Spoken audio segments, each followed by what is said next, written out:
आज भएको संगीत क्रिया गरिरहेको छु। यो बनाउनको लागि सर्वप्रथम हामीले यस्तो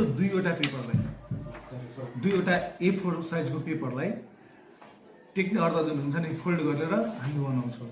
पछि चाहिँ यसलाई चाहिँ फोल्ड गरेर सजिलैसँग के गर्न सकिन्छ, राख्न सकिन्छ। सबैभन्दा पहिला यो लागि हामी A4 साइजको पेपर लिन्छौँ, हेर्न सक्नुहुन्छ। र यो लामो भाग छ नि हातमा राखेर यसलाई चाहिँ पोर्ट्रेट, यसलाई ल्यान्डस्केप मोड पनि भनिन्छ। ल्यान्डस्केप मोडलाई चाहिँ के गर्छौँ, बिचबाट फोल्ड गर्छौँ, जसरी हेर्न सक्नुहुन्छ।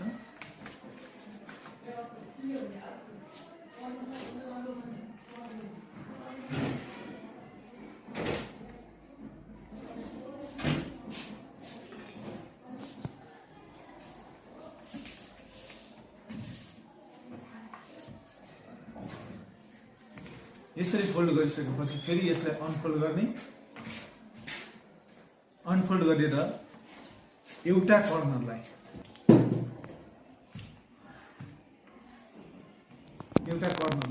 ठ्याक्कै यसमा मिलाउँदै जाने। र यसरी मिलाइसकेपछि यहाँ ठ्याक्कै यो कर्नरलाई पनि जहाँ यो मिल्छ यो कर्नरलाई 1/3 ल्याउने।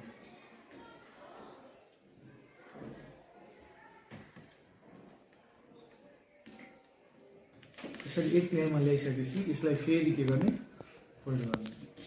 यसरी सजिलैसँग फोल्ड गरिसकेपछि एउटा साइड यो 30 डिग्री कोण बन्छ, यो 60 डिग्री कोण बन्छ। यो 60 डिग्री कोण बनेपछि हामीले समबाहु त्रिभुज बनाउन सजिलो हुन्छ।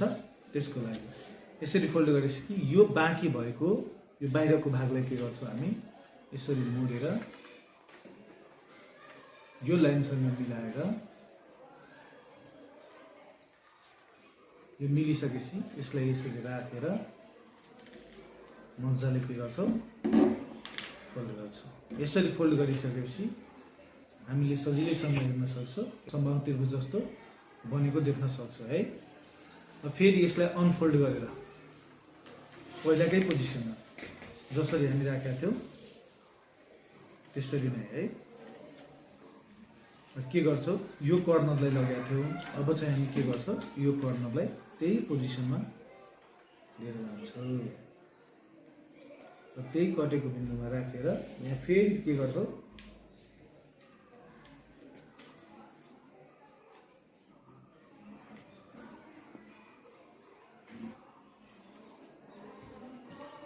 डिग्री कोण बनाउने गरी यसरी हामी चाहिँ मिलाउँछौँ। यसरी मिलाइसकेपछि फेरि यसलाई के गर्ने, फोल्ड गरेर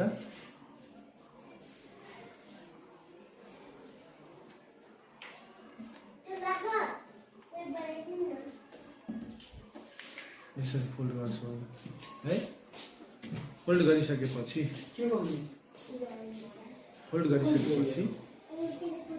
यसलाई अनफोल्ड गर्छौँ। अब यहाँ हेर्न सक्नुहुन्छ बडी भएको भाग छ, यसलाई हामी स्केलको मद्दतले के गर्छौँ, हटाउँछौँ। यसरी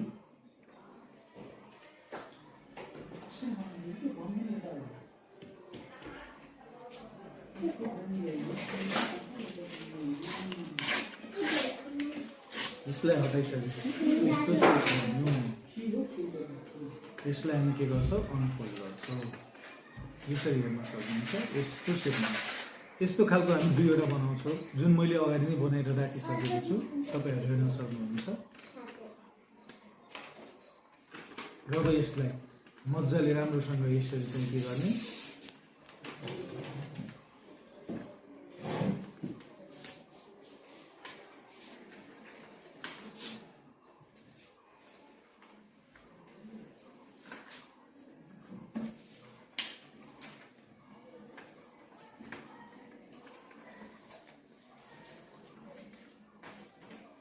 दुईवटालाई यस्तो बनाउने र एउटा भागलाई चाहिँ यो भित्र राख्ने, अर्को साइडलाई चाहिँ बाहिर राख्ने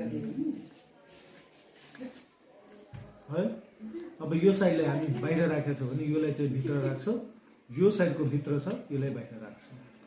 यसलाई राम्रोसँग यसरी राखेर गरे भने सजिलो हुन्छ।